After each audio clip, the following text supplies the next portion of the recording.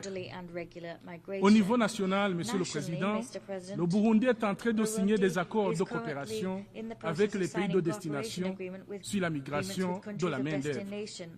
Cette approche coopérative vise à assurer une protection légale, sociale et des droits de l'homme des travailleurs migrants et combattre ainsi et sensiblement le trafic des êtres humains. Monsieur le Président, la question du multilatéralisme a fait l'objet d'une attention particulière depuis le lancement de notre session. Après 79 ans d'existence des Nations Unies, le constat partagé est que malgré ces limites que tout le monde connaît, le multilatéralisme a contribué à apporter des résultats indéniables à certains problèmes mondiaux. Reconnaissons-le. L'exemple le plus récent, Monsieur le Président, qui montre que le multilatéralisme n'est pas mort et enterré, et l'adoption par consensus dans cette même salle le 22 septembre courant de notre pacte pour l'avenir et ses annexes, un document concis et orienté vers l'action. Toutefois, Monsieur le Président, However, Mr. malgré President, ce résultat despite encourageant, this encouraging il y a result, des signes there précurseurs de l'affaiblissement signs progressif that de l'esprit de portend compromis the gradual et l'indifférence à weakening of our l'égard spirit des of règles collectives. compromise. There are Dans un monde de plus en harbingers plus of globalisé, indifference when it comes to où collective l'interdépendance rules. est In an élevée, increasingly aucun globalized pays world au where monde, we're si increasingly puissant soit-il, interdependent, ne no peut state, espérer however résoudre powerful that tous state ces might défis be, auxquels il can fait face alone seul. hope to address the Les challenges États doivent réserver it faces. et renforcer l'engagement States mutuel, must strengthen adopter une mutual approche commitment, coordonnée, must fondée adopt sur a des règles de coordinated jeu approach pour based éviter on des actions their unilatérales rules of the qui se game to manifestent, avoid comme vous le savez, unilateral sous actions forme des which, as ingérences you are aware, manifestes take the form of dans les clear affaires intérieures interference d'autres in the pays, domestic affairs of en other violation des countries, principes in et clear des valeurs violation of véhiculées par la Charte principles des and Nations values Unies. of the UN Charter. Monsieur le Président, Mr. President, s'agissant I wish de la to turn réforme now du Conseil de to Security sécurité, Council dont les reform. négociations sans fin sont devenues Negotiations élastiques, on this matter have mon finally pays, le become more Burundi, par ma flexible. We're voix, seeing movement. réaffirme Through son me, attachement Burundi reaffirms à la its position commune commitment africaine, to the reflétée common African dans le consensus position des reflected in Inuits. the Esselwini Consensus. On ne le dira jamais assez, Monsieur Mr. le Président, President, we le will système never multilatéral be actuel able to hammer home enough the affiche des following limites fact. pour The assurer multilateral avec system efficacité la is gouvernance demonstrating that mondiale. its capacity is L'injustice limited notoire to contre l'Afrique, effectively guarantee l'injustice proper global inouïe governance. contre l'Afrique, Notable seul injustice, continent absent unprecedented au Conseil de injustice is sécurité being done to dans la Africa. catégorie It's des the membres only permanents continent absent et moins from the Security représenté dans la Council among the catégorie des permanent membres members, non and we are permanents doit underrepresented cesser among the elected immédiatement. members. That injustice must stop now. Vouloir, Monsieur le Président, vouloir The pérenniser desire to l'exclusion perpetuate the de plus exclusion, d'1,2 Mr. milliard President, of more than habitants sur la table 1,2 billion où se prennent les grandes décisions les from concernant the table est une around which we attitude take our tout major simplement decisions inacceptable. is quite simply unacceptable. Monsieur le Président, Mr. President, l'accès à l'information de manière universelle, universal, équitable equitable, et financièrement and abordable, affordable access to ainsi que les information instruments as well y as donnant to accès est information également infrastructure un des is défis also majeurs one du of temps the moderne. major challenges of our L'Internet age. se veut être The un rapport de Internet rapprochement entre les can espaces be a et les tool peuples. to bring peoples Toutefois, and Monsieur le spaces Président, together. la toile And that's d'araignée, comme why on it was l'appelle, designed. privilégiait However, les the pays riches spiderweb, as we seem quand to les pays call en it, développement prioritizes sont rich encore countries, faiblement connectés, whilst at en the same particulier time en Afrique. developing countries have low levels Au of moment internet où le monde connectivity. et This les is échanges se particularly true in numérisent de plus en Africa. plus, Monsieur le Président, il devient Today, impératif in our world, que l'ensemble our des trade pays and aient our accès à Internet, exchanges are y becoming compris increasingly digital, l'intelligence Mr. President. artificielle And as such, qui est it's en train de vital révolutionner that all le countries monde have access to sous nos yeux. internet, including Le AI, fossé de plus that en is plus croissant et béant qui revolutionizing existe our entre les world. pays There du is Nord a et du Sud growing global gaping gap between fait the perdre countries à of ces the global derniers North un and grand the nombre global South. d'opportunités And that's meaning that sociales, many people in the opportunités global South scientifiques, are losing out on opportunités social, économiques. scientific, and Ne economic laisser personne de opportunities, côté leaving no one behind, étant un des piliers de l'action is onusienne, one of the il pillars est of on ne the peut UN plus actions. urgent que ce fossé numérique And so, as a soit matter of comblé absolute dans l'intérêt urgency, this légitime des digital gap générations must be actuelles et à closed venir. in the interest of current and future Monsieur le Président, generations. Mr. je ne President, saurais terminer mon propos I would be sans remiss informer if cette I auguste did Assemblée not et surtout inform this august sans réitérer assembly l'engagement de notre pays and à mettre en that œuvre our country is committed le thème de l'année, c'est-à-dire l'unité dans la implementing diversité, the theme of our pour assembly, that cheminer is unity les and communautés diversity, to dans la paix, le développement durable, mais aussi la communities to a dignité state of humaine peace, sustainable partout et pour development, and tous. ensuring that everyone Je vous can enjoy remercie human de dignity. votre That is aimable our attention. commitment. I thank you.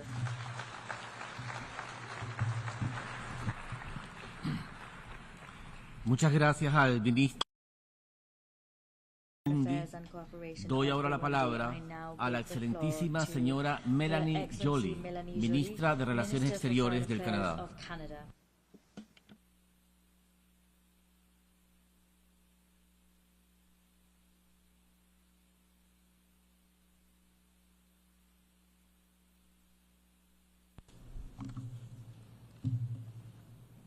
Monsieur le vice-président, chers collègues, c'est un honneur pour moi de prendre la parole aujourd'hui devant vous au nom de mon pays, le Canada, et au nom des Canadiens. Je tiens à souligner que je me joins à vous sur le territoire traditionnel du peuple Lenape. Cette reconnaissance est importante car aujourd'hui au Canada, nous marquons la Journée nationale de la vérité et de la réconciliation, au cours de laquelle nous reconnaissons et commémorons les peuples autochtones qui nous ont précédés et qui continuent d'y vivre. Nous reconnaissons la douleur causée par des décennies d'abus, de négligence et de racisme. Et c'est aussi l'occasion pour nous de nous engager à faire mieux et à réparer les erreurs du passé afin d'aller de l'avant ensemble. Ours is a country based on the rights and freedoms that are enshrined in our constitutional charter. A core reason Canada is a prosperous society is that beyond offering the freedom to pursue a better life for you and your family, it is also a way for us to provide freedom from the barriers that prevent you from enjoying a better life. Freedom from fear, violence, intimidation, and discrimination.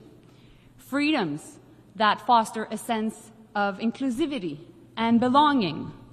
Freedom that protects the vulnerable and builds stronger communities. Far too often, though, some of the loudest voices claiming to speak for freedom are the ones trying to redefine that word for their own purposes. They claim freedom as an excuse to do as they wish without any regard for the freedoms of others. This is certainly not how we should define freedom. They hide behind the word to tell us everything is broken, to spread disinformation and parrot the lines fed to them by those who wish to interfere in our elections and undermine our democracy. They weaponize the term freedom to further marginalize those in the most vulnerable situations, to justify spreading hate, and even deny people their right to make choices about their own bodies, including limits on reproductive rights. At the end of the day, through all of the noise, what they really mean to say is freedom for some, not freedom for all. Often, the people who claim to speak for freedom are the same people who want the government to decide who people can love, who they are, or even what they can wear.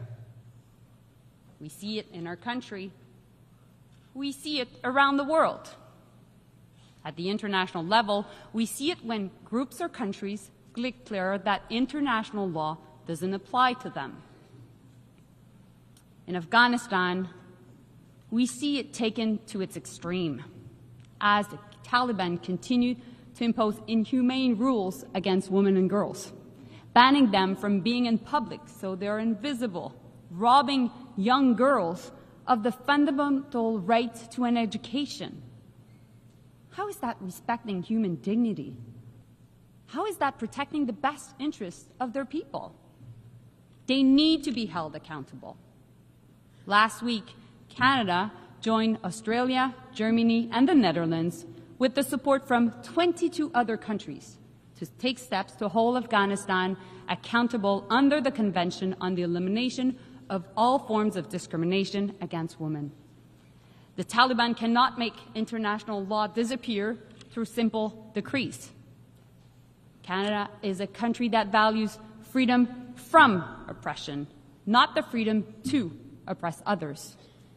There should be nothing controversial about protecting human rights, including the dignity of all men and all women alike. On Haiti, the world cannot sit idly by as people suffer. La violence des gangs et la corruption incontrôlée en Haïti ont créé une situation catastrophique pour la population, plongée dans une insécurité profonde où des civils tombent sous les balles et des enfants meurent de faim. Le Canada maintient depuis toujours que la crise doit être solutionnée par et pour les Haïtiens. À ce titre, le Conseil présidentiel de transition et le gouvernement de transition s'efforcent à rétablir l'ordre, mais ils ne peuvent y arriver seuls. to Le peuple restore haïtien order, a but they besoin can't d'une do so mission alone. multinationale de Haitian soutien à la people need sécurité a qui travaille multinational conjointement support avec la and police security mission nationale that works d'Haïti, together with non the Haitian seulement pour National aider Police, not celle-ci à only rétablir to l'ordre, help the mais police restore également order, pour but also subvenir aux to besoins de la meet population. population's basic Voilà needs. pourquoi le That is why Canada a Canada investi has plus de invested more than 200 millions de $100 dollars pour la million soutenir. to support Donc le Canada fait that sa part. mission. It is Nous doing devons its démontrer part. au peuple We haïtien must que nous show n'allons the pas les Haitian people abandonner. that we will not Le abandon Conseil them. de sécurité The des UN Nations Security Unies Council doit être must clair à send cet a effet clear et message je le to this remercie pour effect. sa I'd like décision to plus tôt thank them aujourd'hui. for their Je tiens decision ici today. à remercier la I also CARICOM would et le like to Kenya thank CARICOM pour le and rôle Kenya for the essentiel crucial qu'ils jouent role dans they are la playing réponse à in the cette response crise. to this crisis. Ensemble, Together, nous we pouvons can parvenir à bring une paix about et à une lasting stabilité peace durable and stability en Haïti. in Haiti. Mr. President, what is happening in the Middle East is an unspeakable tragedy. Thousands have been killed in Israel, in Gaza, and in Lebanon, including many Canadians. This is a senseless war that goes against the dignity of human beings. The suffering on all sides must end. What the world continues to witness is a repeated cycle of violence where civilians pay the heaviest price. Canada is joining those urging Israel and Hezbollah to accept an immediate ceasefire. We need to create space for peace talks and save lives. There cannot be war in Lebanon. Full stop. UN Security Council resolutions must be respected. Families in southern Lebanon and families in northern Israel must be able to safely return to their homes. We have and always will insist that civilians be protected wherever they're from. Next week marks 1 year since the terrorist attacks by Hamas against Israel. And last March, I visited Kibbutz Kfar Aza, one of the communities attacked on October 7. I met Ayelet, a mother grieving her son who was brutally murdered in the attack, and he died protecting his fiancée. Ayelet recounted the terror of that day, the search for loved ones in burned homes. As she spoke about the horrors of October 7th, we heard the bombs as they landed in Gaza nearby and felt the ground shudder. In that moment, the duality of the tragedy befalling the Israeli and Palestinian people was profound, and it is a moment I will never forget. The situation in Gaza is inhumane.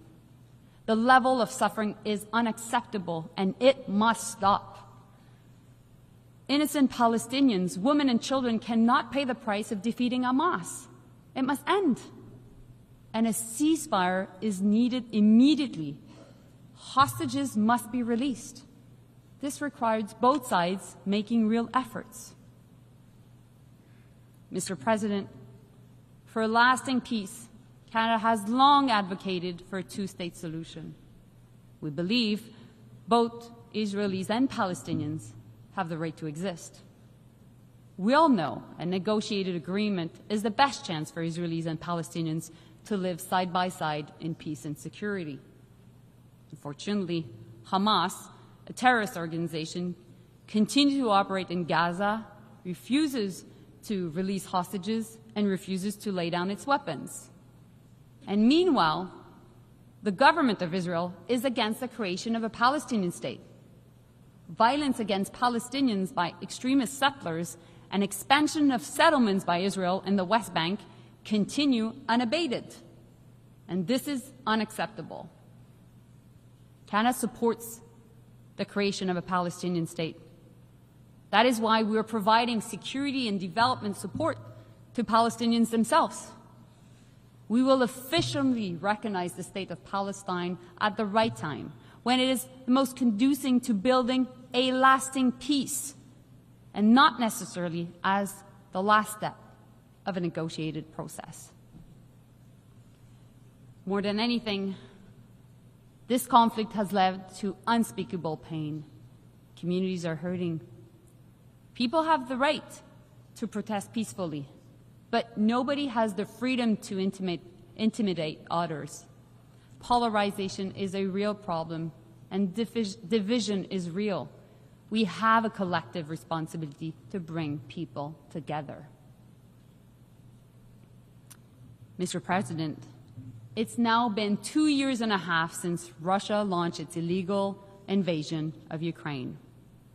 The human cost continues to grow. No country has the right and the freedom to invade its neighbor, and there's no freedom to impose your will on others. This aggression is a blatant violation of the UN Charter. Russia needs to get out of Ukraine now. And the Ukrainian people have the right to be free from fear and from aggression.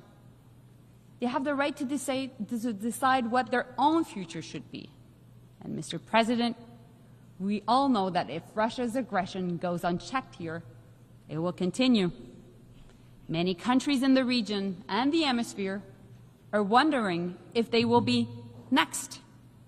And the world must not back down in denouncing this unjustifiable aggression, and Canada will not back down from its support for Ukraine. At the end of October, Canada will host a conference co-organized with Norway and Ukraine on the human dimension of Ukraine's 10-point peace formula. We will focus on the return of children to their families, as well as deported civilians and prisoners of war. Everyone, those affected by this war, is entitled to freedom from violence and from being forced from their home. Monsieur le Président, les enjeux dont je viens de vous parler soulèvent d'immenses défis. Et cette institution, nous trouvons ici aujourd'hui, a un rôle à jouer pour nous faire cheminer ensemble vers des solutions. Les détracteurs des Nations Unies lui reprochent d'être incapable de résoudre les problèmes auxquels le monde est présentement confronté. Et encore pire, certains, beaucoup plus conspirateurs, pensent même que l'ONU est la cause de plusieurs de ces problèmes. Les uns comme les autres ignorent la réalité et la force de cette organisation. Les Nations Unies constituent un forum unique qui nous permet de nous rassembler et de nous parler sur un pied d'égalité pour tenter d'aplanir nos divergences, qui sont parfois profondes, en effet, par la discussion et la recherche du consensus. Et c'est la raison pour laquelle le Canada a soutenu l'adoption du Pacte pour le futur lors du sommet pour le futur la semaine dernière. Le pacte est un point de départ alors que nous travaillons ensemble pour assurer la pérennité de cette organisation. L'ONU n'est pas une organisation parfaite, c'est vrai, mais le progrès y est possible. Et comme l'a dit le secrétaire général, nous ne pouvons tout simplement pas construire un avenir pour nos petits-enfants avec un système construit par nos grands-parents. Alors ensemble, construisons cet avenir. Monsieur le vice-président, depuis près de 80 ans, aucune femme n'a occupé le poste de secrétaire général. Et c'est inacceptable. La semaine dernière, j'ai eu le grand honneur, avec ma collègue de la Jamaïque, d'accueillir à Toronto une quinzaine de femmes ministres des Affaires étrangères de partout à travers le monde. Notre constat est clair. Le prochain dirigeant de cette illustre institution doit être une femme. Il est grand temps que l'on puisse dire de façon honorable sur cette tribune et partout à travers le monde, Madame la secrétaire générale.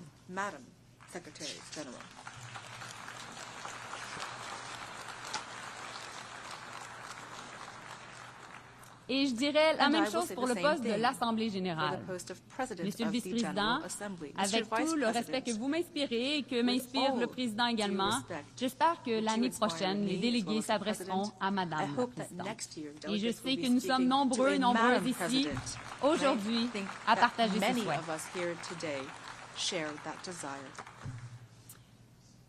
Monsieur le Président, laissez-moi vous parler de ma mère. Elle va être tellement contente que je parle d'elle ici aux Nations Unies. Vous savez, ma mère et ma grand-mère font partie des millions de femmes dans le monde qui ont lutté avec acharnement pour l'égalité des droits. Elles l'ont fait côté de mères et de grand-mères de bien des gens réunis ici dans cette enceinte. Récemment, ma maman me disait que nous faisions maintenant partie de la génération de la consolidation. Elle a bien raison. Being part of our generation means that we need to consolidate the gains that have been made over time and fight against those who are trying to roll back this progress. It also means that we need to continue to fight so that women and girls everywhere have the right to make choices about their own bodies and their own lives. We see the difference this gap in freedoms creates. When women are robbed of the right to decide when to have children, they lose out on education and job opportunities. And when women don't have access to safe abortions, their lives are put at risk. And when women are denied access to safe contraception and fertility treatment, they lose the power to make choices that have the most profound impacts on their lives. Attacks on sexual and reproductive health rights are an attack on equality rights, and they're an affront to basic dignity. Nous devons toujours avoir le choix, le droit de choisir pour nous-mêmes. Nous devons avoir le droit de choisir pour nous-mêmes parce que nous devons être capables de décider quel moyen de contraception utiliser, le choix d'avoir recours à l'avortement ou encore à la procréation assistée. Nous, les femmes, avons le droit d'être égales en tout, en éducation, en emploi et en toute autre opportunité. Nous sommes femmes et fiers de l'être, et jamais nous ne pouvons reculer. Ensemble, nous devons continuer d'avancer pour nos sœurs, nos filles et nos petites filles.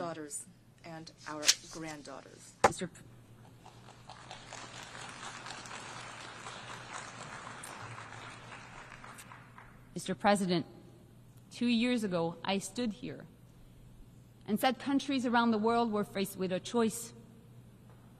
And we still have that choice today. We can choose a world where rules can be broken by the powerful, bringing us back to darker times of tension and conflicts. Or we can choose a world to uphold human rights, opportunities for all, peace and prosperity, where people work together to solve problems. Canada will work with partners to move us beyond this moment of crisis. A new future is being shaped. We must not fail. Thank you. Merci.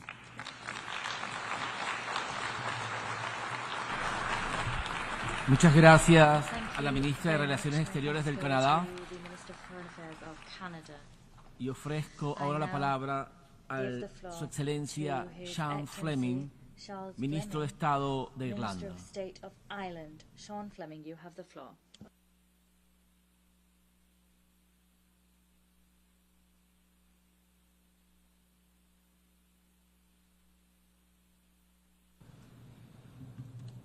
President of the General Assembly, distinguished heads of state and government, Secretary General and Excellencies, we gather here at a very important moment.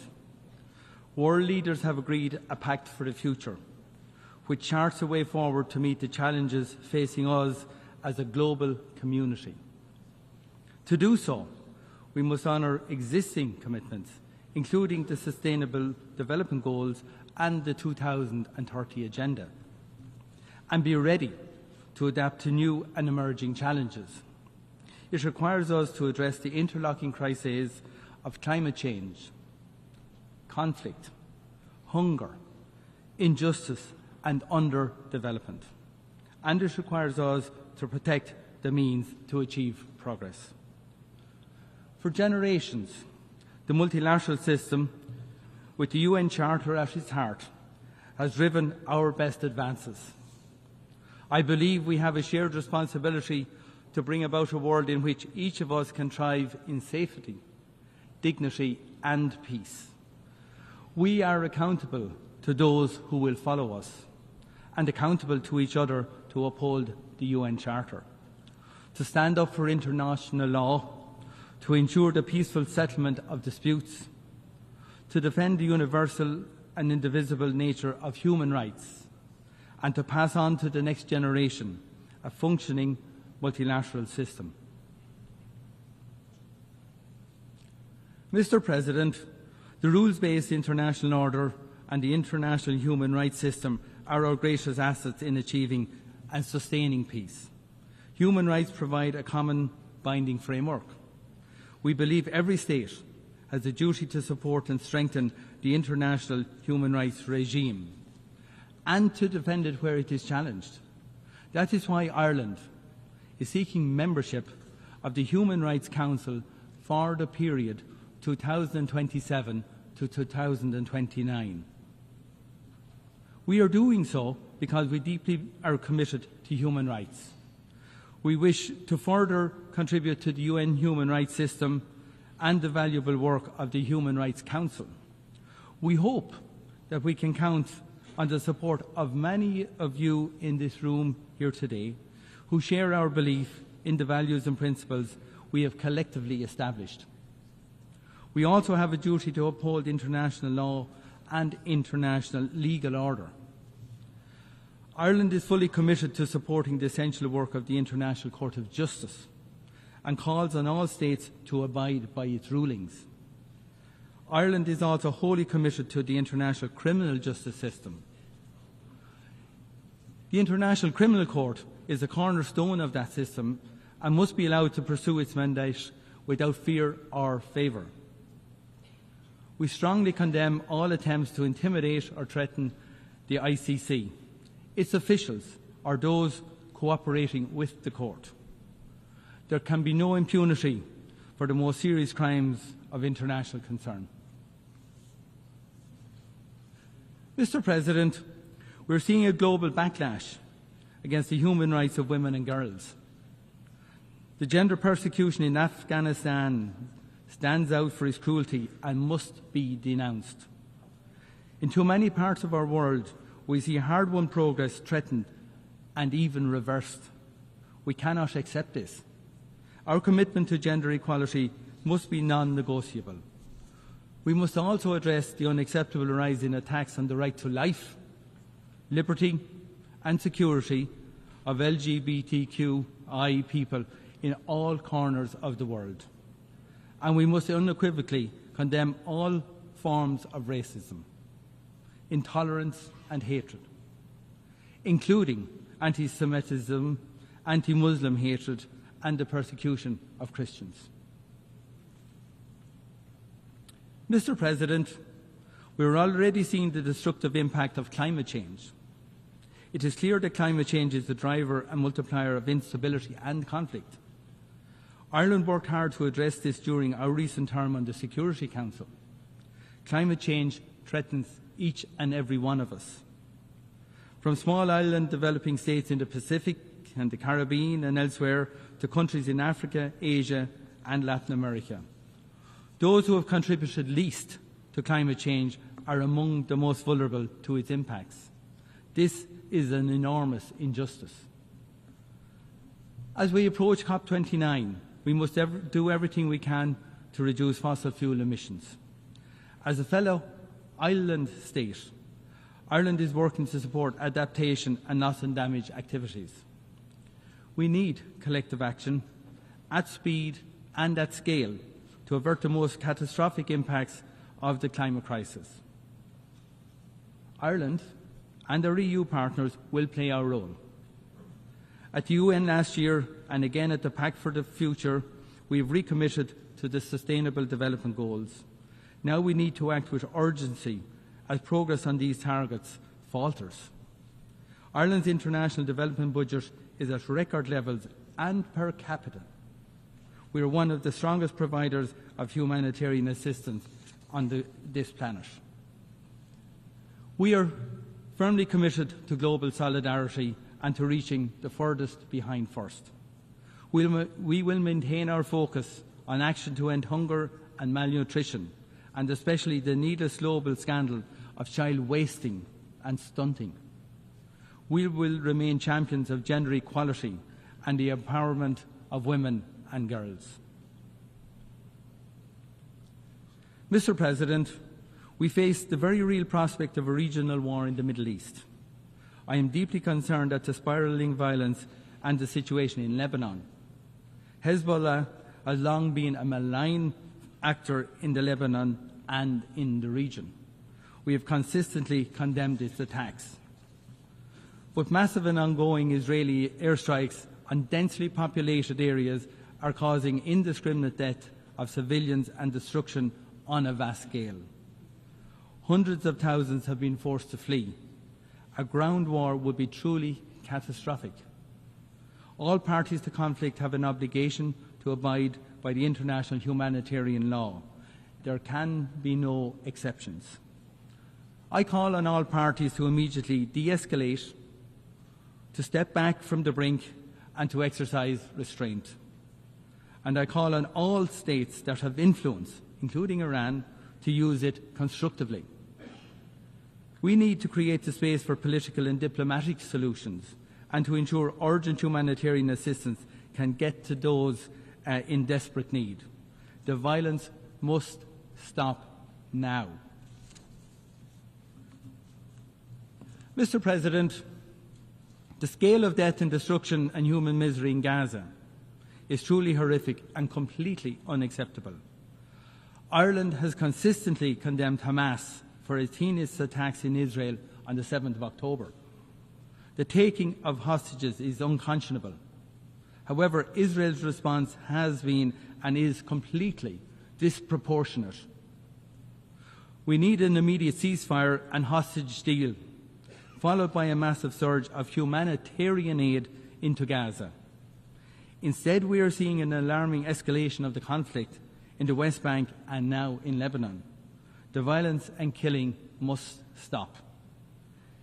It has long been clear that the only viable basis for a lasting peace and security for Israelis and Palestinians is a two-state solution. The recent adoption by the General Assembly of a resolution on the advisory opinion of the International Court of Justice is a step in the right direction. The international community must now act to implement it. Ireland supports the global initiative launched last week here in New York to support the two-state solution. I encourage states to join in this shared effort. Mr. President, Russia's unjustifiable war of aggression against Ukraine represents a severe threat to the global multilateral system. A challenge to the norm that borders cannot be changed by force should concern us all very deeply. We should all be deeply concerned by defiance of the UN Charter by a permanent member of the Security Council. Undermining the rules-based order on which each of us of our security depends should concern us all. The transfer of ballistic missiles by Iran to North Korea to Russia for use in Ukraine is totally unacceptable. These transfers are unlawful and threaten international peace and security, and they must stop. This is not just a European security concern. This is a war with global impacts on food security and on energy and commodity prices. Too often, it is those who are least able to respond who suffer the most. And it is a colonial war about annexing the territory and destroying the identity of a United Nations member state. That is why Ireland is committed to holding Russia accountable for its actions and to bringing about a comprehensive, just and lasting peace in Ukraine. As the global community reaffirmed at the first summit on peace in Ukraine, the UN Charter can and must serve as the basis to achieve that peace. It is shocking that Russia has threatened the use of nuclear power in this conflict. The mere possession of nuclear weapons brings the risk of human and environmental disaster. That is why Ireland will propose a resolution to this General Assembly to further our collective scientific understanding of the dangers of these weapons. I urge all countries to join in this resolution. We cannot allow a new nuclear arms race. We must also act to prevent another arms race for weapons beyond human control, and to do so urgently, given the pace of technological development. Ireland supports the Secretary-General's call to conclude a treaty on autonomous weapon systems by the end of 2026. Mr. President, the Horn of Africa and the Sahel region are beset by multiple overlapping crises, from food insecurity, drought and flooding to actual conflict. Addressing them means working for sustainable development and human rights. The situation in Sudan is appalling. 12 million people forced from their homes. Widespread reports of abuse against civilians, particularly again against women and girls. 25 million people face crisis levels of hunger and are now facing famine. We need to see urgent action. We demand a ceasefire, humanitarian access, protection of civilians, and accountability for human rights abuses. We must do whatever it takes to pressure the parties to come back to the negotiating table and to bring an end to the destructive cycle of violence. And we need to see accountability for those who have committed these atrocities. Mr. President, as we witness these harrowing conflicts, we must not accept this situation. The world as it is now is not the world as it should be. We have seen what can be achieved by cooperation through this organisation, that the fundamental international community has managed to come together in a time of heightened tension to endorse that vision, to agree a way forward, a pact for the future, shows us what can be achieved. We continue to be united in our shared humanity. Ireland will work hard with others during this General Assembly to follow through on our words with action. Thank you very much for listening to me on behalf of Ireland.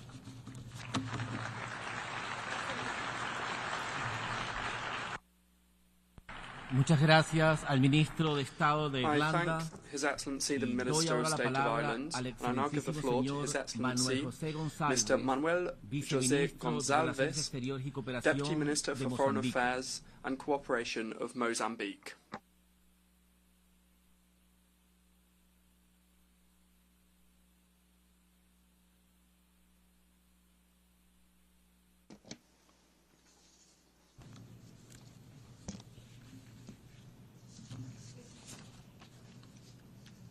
Senhor Presidente Mr. President da 79ª sessão of the da Assembleia Geral 79th das session Nações Unidas, of the United Nations General Senhor Assembly, Secretário-Geral das Nações Unidas, Mr. Secretary General of the United Nations, distintos chefes das delegações, distinguished heads of delegations, Excelências, minhas senhoras, meus senhores, Excellencies, ladies and gentlemen.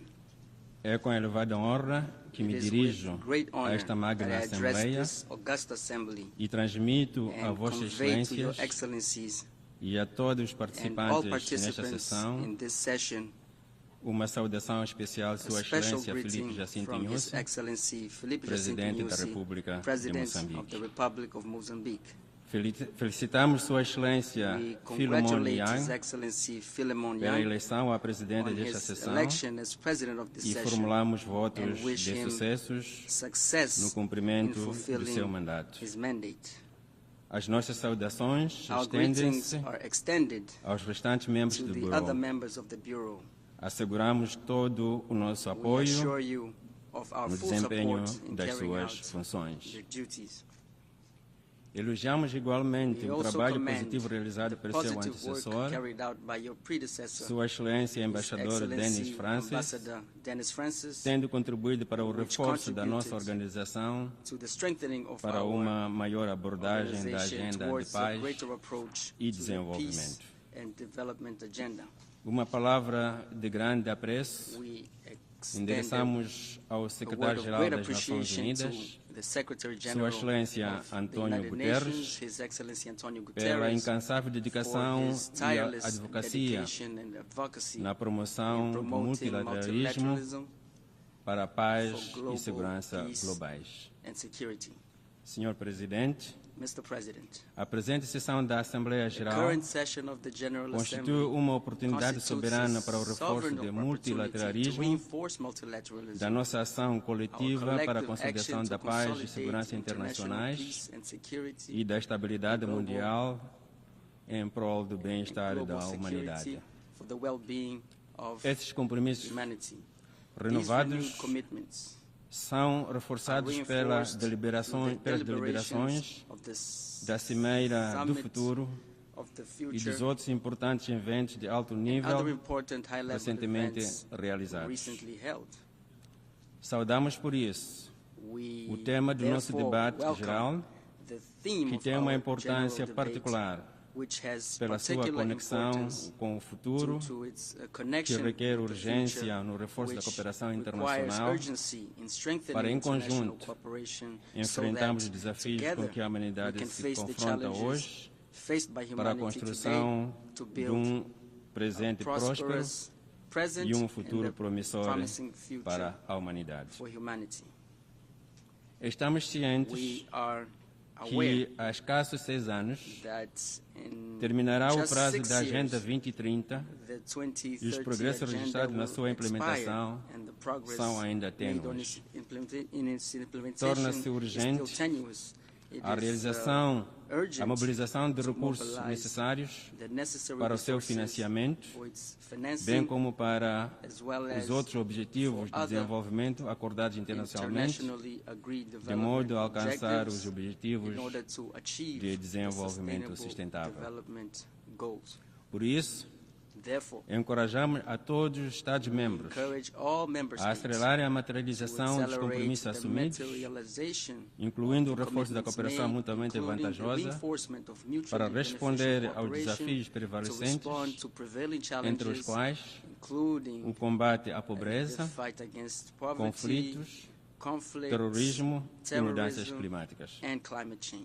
Senhor Presidente, Excelências, manifestamos o nosso otimismo sobre o nosso futuro coletivo, onde reine um ambiente de paz e de segurança. O funcionamento das nossas instituições globais deve acompanhar as dinâmicas atuais que se impõem.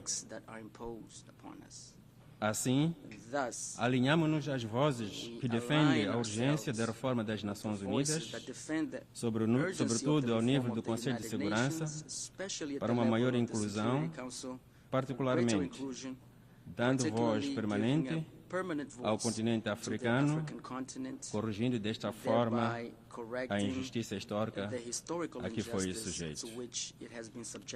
Encoraja-nos a contínua colaboração entre as Nações Unidas e a União Africana para a superação dos conflitos no quadro da manutenção da paz e segurança internacionais. A Resolução 2719, adotada pelo Conselho de Segurança das Nações Unidas em 21 de dezembro de 2023, é um marco significativo para as operações de apoio à paz liderada pela União Africana. Ela fortalece a colaboração entre as Nações Unidas e a União Africana, promovendo uma maior apropriação regional e nacional das iniciativas de paz. Esperamos que ela garante efetivamente o acesso ao financiamento adequado, previsível e sustentável necessário para as operações da União Africana. Acreditamos que esta colaboração contribuirá para dar maior robustez aos esforços na prevenção e resolução de conflitos, rumo a uma África próspera e pacífica, a África que queremos, conforme estabelece a Agenda 2063 da União Africana.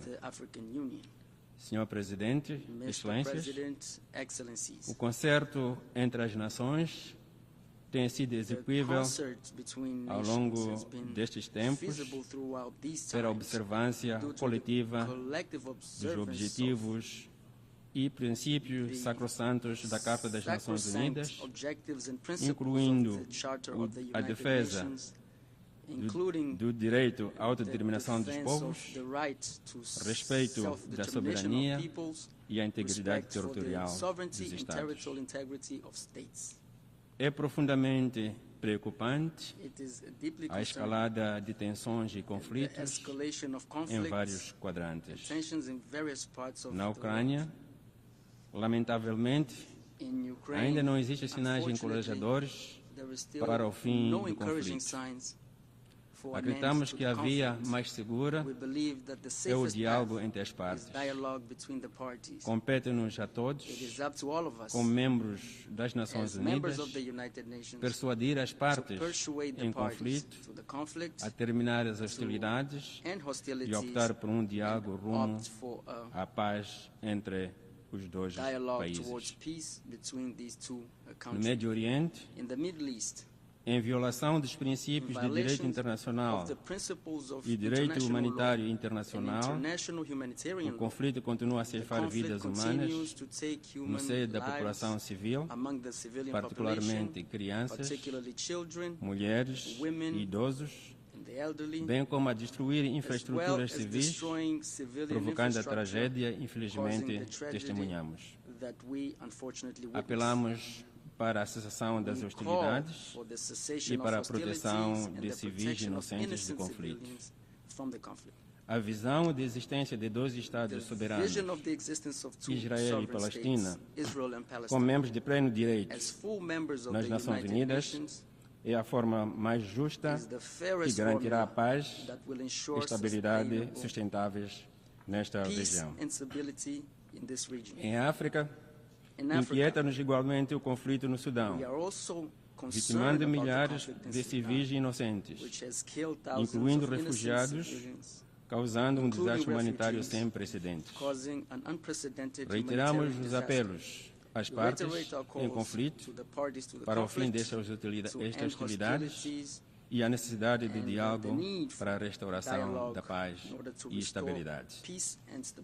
Senhor Presidente, o recurso às sanções e outras medidas coercivas unilaterais não contribui para a preservação da paz, da segurança e desenvolvimento econômico e social sustentável. O unilateralismo é contrário ao multilateralismo da Carta. Neste contexto, reiteramos nosso firme apelo pelo levantamento total das medidas coercivas unilaterais impostas ao Zimbábue e a Cuba, pois têm impactos negativos significativos nas populações destes países, prejudicando seus direitos e bem-estar para permitir um desenvolvimento mais justo e equitativo. Senhor Presidente, Excelências, em janeiro de 2023, Moçambique assumiu o mandato bianual 2023-2024 como membro não permanente do Conselho de Segurança das Nações Unidas. Quando faltam 3 meses para o seu fim, gostaríamos de reiterar a honra e privilégio que temos tido em servir naquele órgão das Nações Unidas, responsável pela manutenção da paz e segurança internacionais.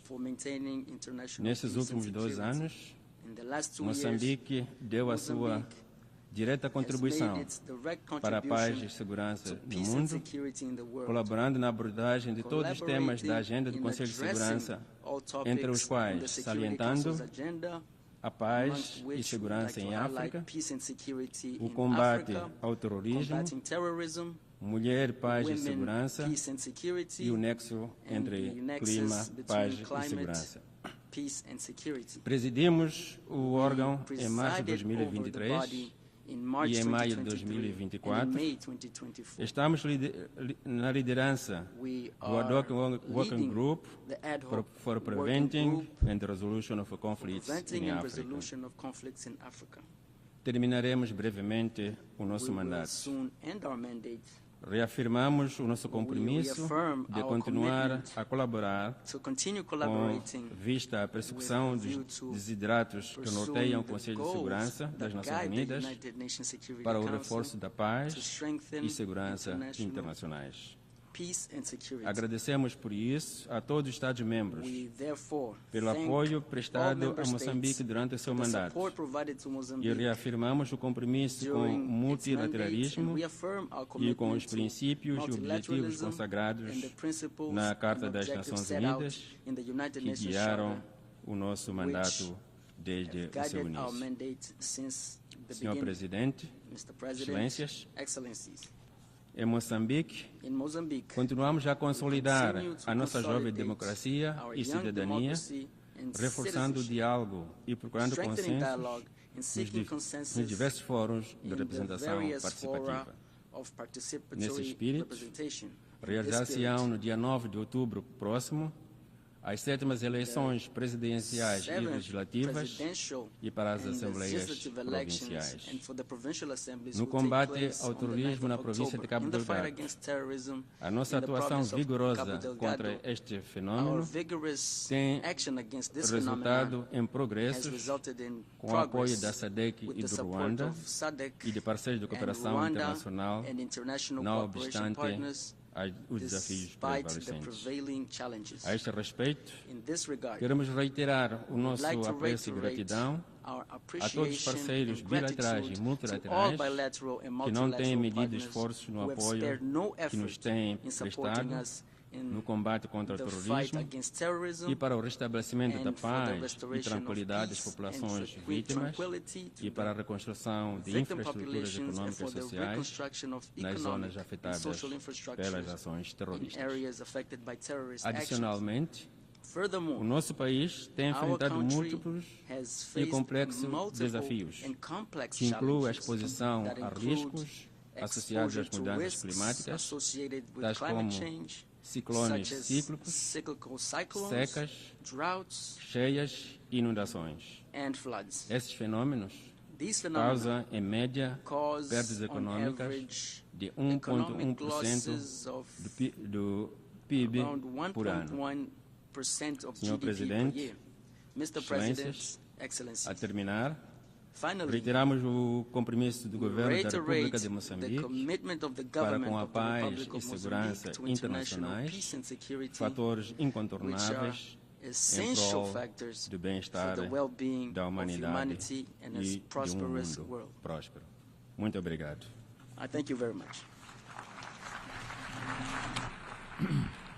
Muchas gracias al viceministro de I Relaciones thank the Exteriores y Deputy Minister Cooperación de for Foreign Affairs and Mozambique Cooperation of Mozambique.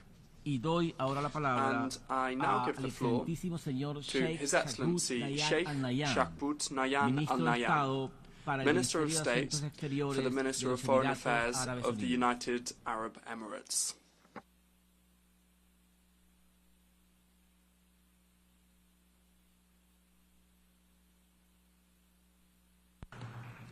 السلام عليكم ورحمة الله وبركاته. May the peace, mercy, and blessings of God be upon you. Mr. President, at the outset, I would like to thank His Excellency Dennis Francis for his outstanding leadership of the previous session. I also congratulate His Excellency Philemon Yang on assuming the presidency of the 79th session of the General Assembly, and I wish him success in this endeavor. From the podium of this General Assembly, a place that has always embraced our ambitions and agonies, we call upon all of you to join hands and work together to create a better world for our sons and daughters and for future generations. A better world in which they can enjoy a decent, prosperous and stable life. A world in which all political, diplomatic and economic capabilities and the latest technological and scientific advancements are harnessed to preserve life in all its forms. من أجل الحفاظ على الحياة بكل تجلياتها وصورها. وفي دولة الإمارات وضعنا هذه الرؤية صلب أعيننا فأطلقنا العنان لعجلة التقدم في ميادين التنمية والاقتصاد والتعليم والتكنولوجيا والصناعة. ومنذ قيام دولة الإمارات اعتمدت بلادي سياسة خارجية شفافة قائمة على المصداقية وبناء شبكة علاقات متوازنة مع دول العالم ودعم جهود This إرساء includes الاستقرار supporting الإقليمي regional and والدولي international efforts وخفض aimed at التصعيد achieving stability والتشجيع and على الحوار reducing escalations, وبناء الجسور encouraging وحل dialogue and الأزمات building bridges, بدلاً as well as من resolving الاكتفاء crises بإدارتها. instead of merely managing them. وفي ظل المنعطفات الخطيرة التي يمر بها العالم As our اليوم world stands at a فلا dangerous بد crossroads, من we إعادة must ضبط redirect the بوصلة العمل compass of our الدولي international نحو action جملة to من focus المبادئ on a set الأساسية of fundamental التي لا and يمكن أن non-negotiable نحيد عنها. principles. أهمها Most importantly, توحيد الموقف we تجاه must جميع stand القضايا united الشائكة in the face of contentious ومساندة issues, جميع الشعوب support all peoples بعيداً عن without ازدواجية applying المعايير double standards, وضمان حماية ensure the المدنيين protection of civilians, وإعلاء سيادة uphold the القانون rule of law, as والالتزام well as بحقوق commit الإنسان to human rights and واحترام respect the مبادئ principles حسن of الجوار. good neighborliness. وتزداد أهمية العودة لهذه المبادئ Returning to these basic مع ما principles has تشهده become العديد more من النزاعات urgent في than منطقتنا ever, والعالم particularly with the serious انتهاكات violations صارخة committed in conflicts عمقت raging المعاناة in our region الإنسانية and around the world. وعادتنا عقودا للوراء These violations وتسببت have في deepened human موجات suffering, لجوء ونزوح erased ضخمة decades of progress, أثقلت and كواهل caused الدول widespread المعنية displacement, والدول creating الجوار massive refugee crises. في ظل استمرار This الحرب has also الدموية على increased the قطاع burdens غزة on concerned and neighboring والحروب في countries, السودان particularly with the وأوكرانيا ongoing bloody wars والأزمات في on the اليمن Gaza Strip, the وسوريا wars in Sudan and وليبيا Ukraine, and the crises والساحل taking place in Yemen, وأفغانستان Syria, Libya, وميانمار Sahel, وهايتي Afghanistan, Myanmar, وغيرها. Haiti, and other ولا countries. بد هنا من التذكير It بأنه must be recalled حتى that للحروب even قواعد wars have rules. ويجب على أطرافها احترام القانون Parties الدولي must respect بما في international ذلك law, القانون الدولي including الإنساني. international humanitarian law. ففي غزة In Gaza, يجب تحقيق وقف فوري an ودائم immediate لإطلاق and النار lasting ceasefire وإدخال must be المساعدات reached. بشكل عاجل Rapid, وكامل full, and دون عوائق unimpeded access of وعلى نطاق humanitarian واسع assistance at وإطلاق large سراح scale الرهائن must be والمحتجزين allowed, and the hostages وتنفيذ and قرارات detainees مجلس must be الأمن released. ذات The الصلة relevant Security Council resolutions ويجب must also be implemented. توخي الحكمة في معالجة التطورات We must الإقليمية act wisely المتسارعة in response to the rapid المنذرة بالخطر developments في threatening our منطقتنا region. ويبدو أن ما كنا نحذر منه It is يتطور الآن evident that what we have بشكل warned قد about يصبح is غير now قابل للسيطرة. unfolding beyond our لذا control.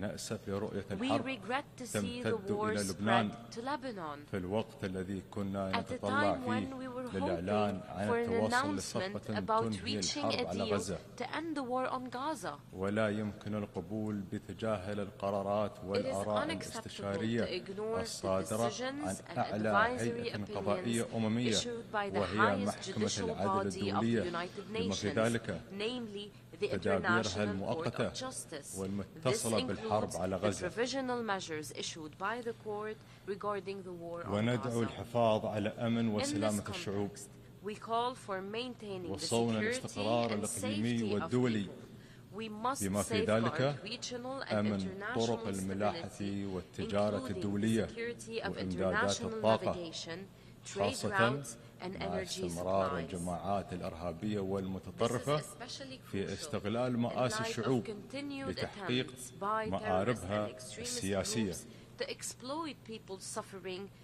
وفي for their السودان own political goals. يجب على In the الأطراف Sudan, المتحاربة The warring وقف parties القتال must stop the بشكل fighting فوري ودائم immediately and والسماح permanently بدخول and المساعدات allow عبر unhindered and الحدود sustainable وخطوط access النزاع to humanitarian بشكل مستدام assistance across borders دون and عوائق. conflict lines. ونعرب عن رفضنا التام لاستمرار الأطراف المتحاربة في استهداف المدنيين وعرقلة إيصال المساعدات الإنسانية وتدين بلادي بأشد العبارات الاعتداء السافر the blatant الذي شنته attack القوات launched المسلحة by the السودانية Sudanese على armed مقر forces سكن on the سفير residence دولة of the الإمارات في ambassador of الخرطوم the United Arab في Emirates in 29 من Khartoum on the سبتمبر 29th الجاري of September 2024. في خرق صارخ للمبدأ الأساسي المتمثل في حرمة المباني الدبلوماسية وللمواثيق والأعراف الدولية وفي مقدمتها اتفاقية فيينا للعلاقات الدبلوماسية. وندعو الأطراف المتحاربة للانخراط بشكل جاد في محادثات السلام. وفي هذا الصدد نرى أهمية البناء على المخرجات الإيجابية لاجتماعات مجموعة العمل من أجل تعزيز إنقاذ الأرواح والسلام في السودان. ونشيد بالمبادرات التي تهدف للتوصل إلى حل شامل لإنهاء الأزمة. وعلينا أن نواصل جميعا العمل مع الشركاء الإقليميين والدوليين لرفع المعاناة عن الشعب السوداني الشقيق من أجل حياة أكثر أمانا وازدهارا. وفي أوكرانيا التي تجاوزت تأثيرات الحرب فيها البحار والقارات، فلا بد من إيجاد حل سلمي يضع حدا لهذا النزاع وما رافقه من تزايد في الاستقطاب الدولي والأزمات ولجوء وأسرى وتداعيات على الأمن الغذائي العالمي.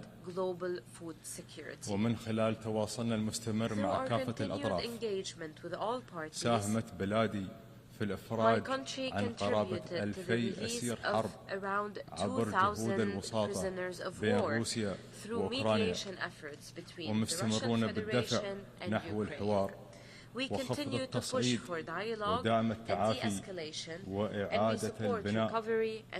ونحن نتحدث عن حل الأزمات التي طال أمدها، فلا بد من التأكيد مجددا على دعمنا الكامل للسيادة المغربية على منطقة الصحراء المغربية، مع تأييدنا لمبادرة الحكم الذاتي في إطار الوحدة الترابية المغربية. سيد الرئيس، لقد أبت بلادي التسليم بتعطل الاستجابة الدولية في العديد من الأزمات بفعل تصاعد الاستقطاب الدولي والعوائق المفروضة من أطراف النزاعات. فعملنا على تذليل العقبات وتسخير الإمكانات لمواصلة العمل الإنساني ومد يد العون للمحتاجين في شتى بقاع الأرض، التزاما بإرث الشيخ زايد بن سلطان آل نهيان مؤسس دولة الإمارات. واليوم أمر سيدي صاحب السمو الشيخ محمد بن زايد آل نهيان رئيس الدولة حفظه الله بتقديم مساعدات إغاثية عاجلة للشعب اللبناني الشقيق بقيمة $100 مليون لمساندتهم في مواجهة التحديات الراهنة. وحين اشتدت ويلات الحرب في السودان لتدفع بالملايين من السكان نحو كارثة إنسانية متعددة الأبعاد، سخرت بلادي جهودها لدعم الشعب السوداني، حيث ساهمنا مؤخرا ب$100 مليون لتعزيز جهود الأمم المتحدة لمعالجة التداعيات الإنسانية لهذا الحرب في الداخل وفي دول الجوار، إلى جانب إنشائنا لمستشفيين ميدانيين في التشاد لتقديم الخدمات الطبية لكل من هم بحاجة إليها، يشمل اللاجئين السودانيين. وبالمثل لم ندخر جهدا في دعم الأبرياء المحاصرين في غزة، حيث عملنا على مدهم بالمساعدات العاجلة عبر البر والجو والبحر، وسعينا لتوفير العلاج لأشقائنا الفلسطينيين من المرضى والمصابين عبر إنشاء مستشفى ميداني في رفح بغزة ومستشفى عائم في العريش.